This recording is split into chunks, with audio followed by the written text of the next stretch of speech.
you guys sent over a ton of info about the economy, and whoa, there's a lot to unpack. Yeah. Predictions, expert opinions, data. Like, where do we even start?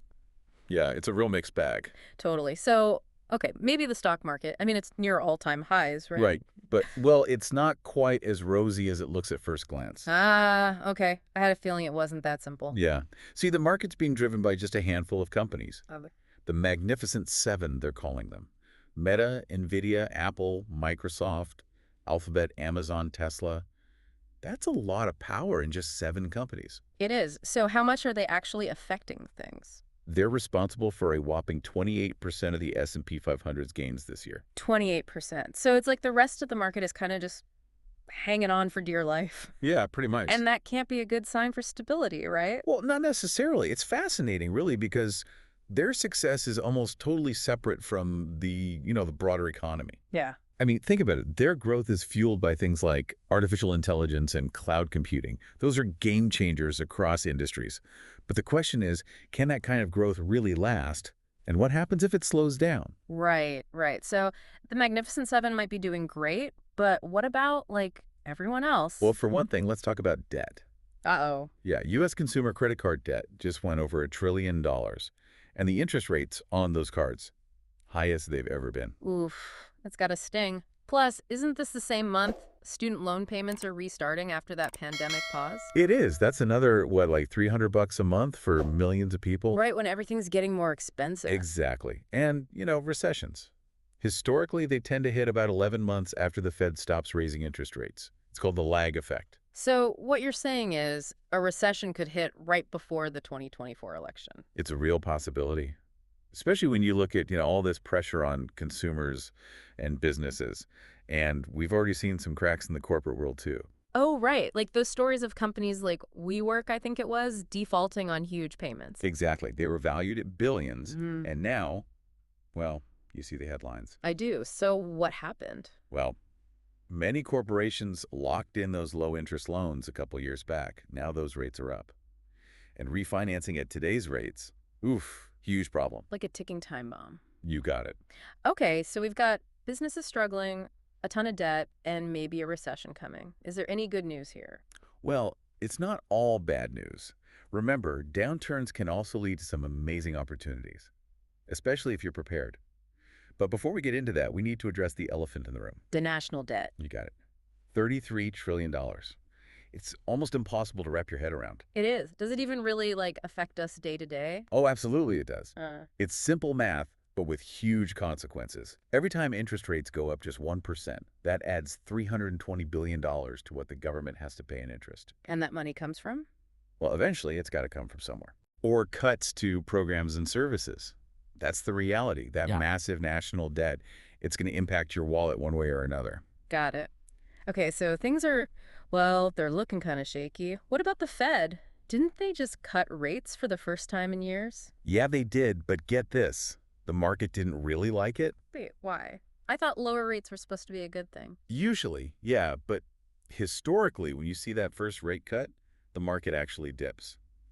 Why? It's like a signal that things might be worse than they're letting on. Makes investors nervous. Makes sense. And how much do markets usually dip after the first cut? On average, about 20.5%. Whoa, okay. Before we spiral too far down that rabbit hole, what about housing? Oh, good point. It's such a huge part of the economy. What's happening with mortgage rates these days? Well, they're down a bit from their peak, but most experts think further drops are going to be pretty minimal. So no big relief for people wanting to buy anytime soon. Probably not. Huh? And actually, those lower rates could backfire a bit. How so? Well, they could actually drive home prices up even more.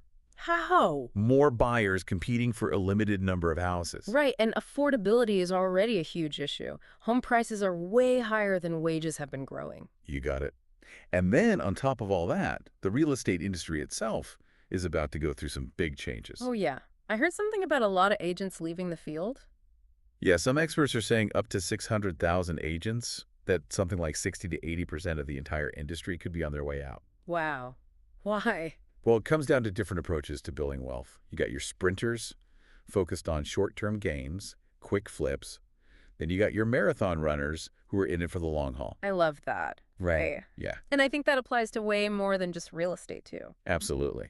It's definitely something to think about, especially now. Oh, you know what else we should touch on? You mentioned a video by Patrick Bet David As where he used, get this, a game of Monopoly with his sons to talk about risk. it was brilliant. One son played it super safe, just hoarding cash, wouldn't buy anything. The other one took risks, built those houses and hotels, even when he was low on cash. And guess who won? The risk taker, obviously. Right. But the point wasn't about, gambling recklessly. It was about being informed, prepared, and yeah, maybe even a little paranoid. Especially now. Exactly. It's about making smart decisions, not panicking, but, being savvy. This is getting interesting. I feel like we're just getting started. We are. There's so much more to explore, especially those opportunities I mentioned. Well, let's take a break, and then in part two, we'll really dig in. Welcome back. So, yeah, it's easy to get caught up in all the doom and gloom. But even with all this uncertainty, there are still opportunities out there. That's a good point. Got to stay positive, right? Exactly. And the best way to do that, be prepared. Okay, how? Strong financial foundation. Think of it like building a fortress.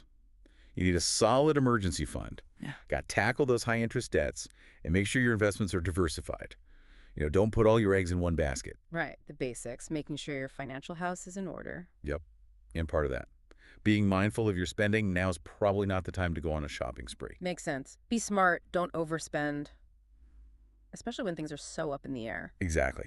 Yep. Oh, and another thing, think about your career. Oh, okay. Is your industry likely to be hit hard if there's a downturn? Are there skills you could be learning to make yourself more, adaptable? I like that. Be proactive. Don't just wait for things to happen. Take control. Exactly. And hey, it's never a bad idea to talk to a financial advisor. Yeah, get some expert help. Right. They can help you make a plan that, works for your specific situation. Okay, good advice. Now, earlier you mentioned being a contrarian. What did you mean by that? Ah, good question. Being a contrarian means thinking differently. When everyone else is freaking out and selling, that might actually be the best time to buy.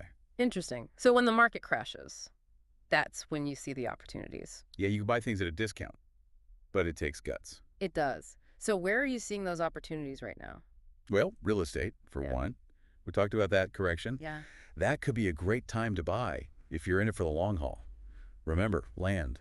Mm, They're not making any more of it. right, the long game. What else? Keep an eye on small businesses. A lot of them are struggling, which means there might be some real gems out there, undervalued businesses that could be great investments. Hidden gems. I like that. What about the tech sector? Ah, yeah.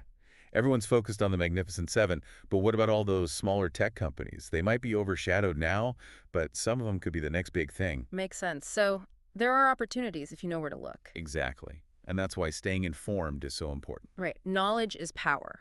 Absolutely. But don't let all the news overwhelm you.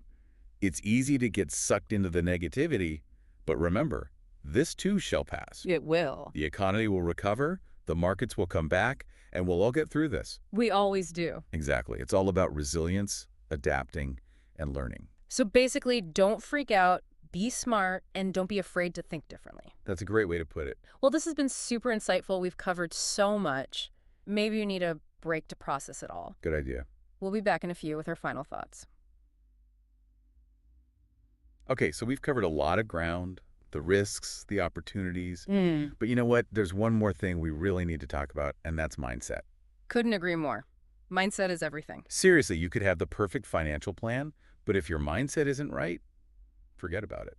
It's like having a Ferrari but not knowing how to drive. Exactly.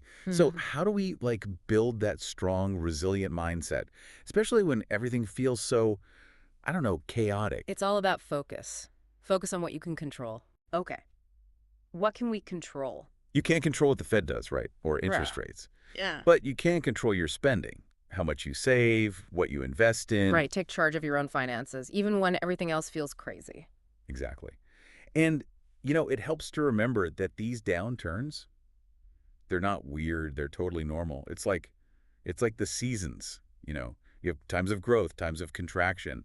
It's a cycle. So don't be scared of the downturns. They're just part of the process. Right. They shake things up, make you get creative, and that's where the real innovation comes from. That's a great way to look at it. So we can control our own finances. We can see the downturns as part of a cycle. What else? The people you hang out with. Seriously, if everyone around you is negative, It's going to drag you down. Oh, for sure. You become who you spend time with. Right. Surround yourself with positive, proactive people. People who inspire you. Okay, so choose your friends wisely. Uh-huh. Pretty much.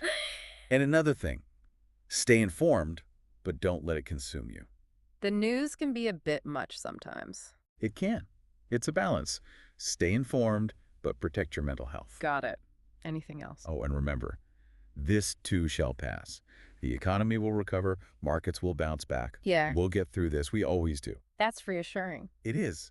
It's about being resilient, Yeah. being willing to adapt and learn. This has been so great. I feel like I learned so much. Any final thoughts? Yeah, I just say this. Don't try to predict the future. Just be prepared for it. Love it. Solid advice. Thanks.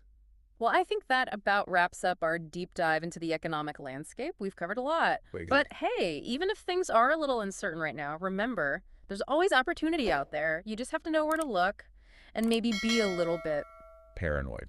well, maybe not paranoid, but definitely prepared. Couldn't said it better myself. Thanks for joining us, everyone. Until next time.